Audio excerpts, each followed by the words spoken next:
6. plokk. Kunstikool andis silma.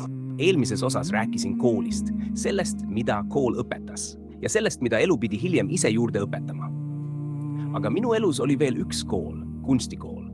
Kui esimeses osas rääkisin juba sellest, et mind tõmbasid lapsena autod, tehnika ja masinad, siis kunstikool tuli minu elu natuke teist teed pidi, ema kaudu. Minu ema oli kunstnik.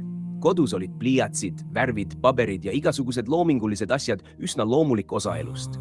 Mina võisin küll rohkem autode, rataste ja mehhanismide poole vaadata, aga ema kaudu tuli minu ellu ka teine maailm, värvide maailm, vormimaailm, pildimaailm. Ja selle eest olen ma tagantjärele tänulik. Lapsena ei saanud ma sellest kohe aru. Laps ei näe alati kingitust seal, kus ta näeb kohustust. Kunst ise ei olnud halb. Seal sai teha huvitavaid asju, sai joonistada, voolida, värve segada, midagi oma kätega luua. Aga lapse jaoks oli raske see, et päev ei saanud pärast kooli läbi.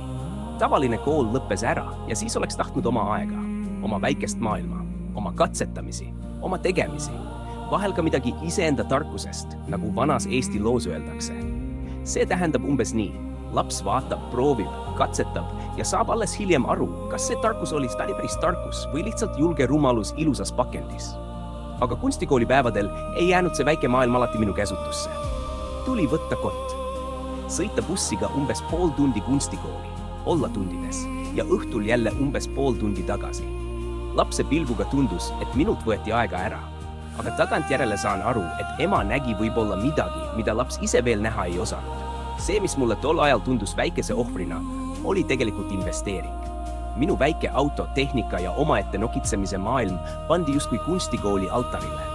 Lapsena tundus, et midagi võeti ära. Hiljem sain aru, et sealt anti midagi tagasi. Silmaring, vormitaju, värvitaju ja arusaamine, et ühele asjale võib läheneda mitut moodi. Kunstikool ei teinud minust kunstnikku, ei pidanudki tegema. Minust ei saanud Leonardot. Mona Lisa naeratust ma valmis ei maalinud. Michelangelo Taavetit ma kivist välja ei raiunud. Ja Aivazovski 9. lainet ma ka lõuendile ei toonud. Kuigi ausalt öeldes, kui oled kord kuulnud 9. lainest, siis mere ääres hakkad laineid vahel teise pilguga vaatama. Mõtled, et kas see oli nüüd 5. või 6. Ja kas targem oleks enne 9. lainet natuke kaldale lähemale hoida. See on muidugi nali. Aga kunstiga ongi nii. Ta ei pea sinust suurkunstnikku tegema. Vahel piisab sellest, et ta teeb ühe ukse lahti. Näitab, et maailm ei ole ainult mutritest, ratastest ja mehhanismidest. Maailmas on ka värvid, varjud, valgus, vormid, ajastud ja inimese käejälg. Aga isegi inimese käsi ei loo tühjalt kohalt. Me seisame alati millegi peal, mis oli enne meid. Eelmiste põlvkondade töö peal, õpetajate peal, looduse peal, materjali peal, selle maailma korra ja harmoonia peal, mida inimene ise ei ole loonud. Sellepärast ei ole ma kunagi hästi sobinud mõttega, et inimene paneb lihtsalt oma nime millelegi peale ja ütleb, see on ainult minu oma. Looming ei alga ainult minust. Inimene võtab vastu, õpib, näeb, eksib, proovib ja annab midagi edasi. Kunst aitab seda mõista. Kui üks inimene maalib mere nii, et teisel hakkab laineid vaadates natuke aukartus sisse tulema, siis ei ole see ainult värv lõuendil. Seal on meri, valgus, oht, ilu ja inimese pilk. Kui keegi raiub kivist välja kuju, mis seisab sajandeid, siis ei ole see ainult kivi. Seal on käsi, kannatus, aeg ja oskus näha kivis midagi, mida teine inimene näeks lihtsalt raske tükina, mida oleks tüütu trepist üles vedada. Kunst õpetabki vahel seda. Üks näeb kivi, teine näeb kuju. Üks näeb värvilaiku, teine näeb valgust. Üks näeb vana pilti, teine näeb aega, inimesi ja tervet ajastut. Ja vahel piisab väga väikesest asjast. Isegi üks lumehelves, kui teda lähedalt vaadata, võib olla tõeline kunstiteos. Pisike, vaikne, hetkeks nähtav ja ometi oma kujus nii täpne, et inimene võib ainult vaadata ja mõelda, kes mina olen, et oma nime kõigele peale kirjutada. Kunstikool ei pannud mind oma nime taga ajama. Ta õpetas pigem nägema, et maailm on palju rikkam, kui laps oma esimeses väikeses tehnika maailmas arvata oskas. Ja muidugi ei tähenda see, et kunstikool oleks teinud minust Sherlock Holmesi. Et vaatan ühte plekki ja ütlen kohe, siit käis läbi 2 meest. Üks lonkas vasakut jalga, teisel oli halb tuju ja mõlemal oli kolmapäevane nägu peas. Nii kaugele asi ei läinud.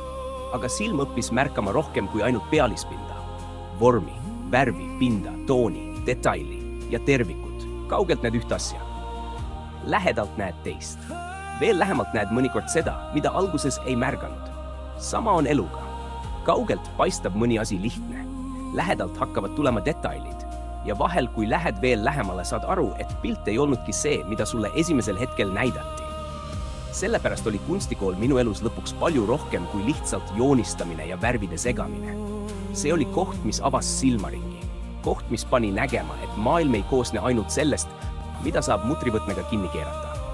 Maailmas on värvid, vormid, varjud, jäljed ja pildid, mis räägivad ka siis, kui keegi nende kõrvale pikka seletust ei kirjuta. Siin jõuab sellesse loosse esimene valge Toyota pilt. Mitte kogu juhtum, mitte kogu vaidlus. Ainult esimene pilt. Katkine tagatuli. Punane jälg, terav plastikuserv. See oli pilt, mille juures silm jäi seisma. Seda punast jälge nägin mina. Seda nägi mu abikaasa. Seda nägi mu poeg. Meile kõigile paistis see verena. Mitte sellepärast, et keegi oleks tahtnud sinna midagi juurde mõelda, vaid sellepärast, et inimene tunneb elus mõned jäljed ära. Kui oled verd näinud, siis tead, et punane jälg ei ole alati lihtsalt punane värv. Aga see oli alles esimene pilt. Seal olid veel katkine tagatuli, loppi löödud plastikust tagakaitse, pinnad, jäljed ja küsimused, mis ei kadunud ära. Ma ei hakka neid siin kõiki korraga lahti rääkima, sest siis läheks see plokk jälle liiga pikaks ja valge Toyota jääks jälle ukse taha ootama. Aga nüüd on ta loos sees. Järgmises osas algab sündmus ise. 31. augusti öö, hommik, esimesed kahjustused, esimesed fotod ja hetk, kus ma veel ei teadnud, et ühest katkise tagatule pildist algab tee läbi kindlustuse, kirjade, vaikimise, vastuolude ja pika võitluse.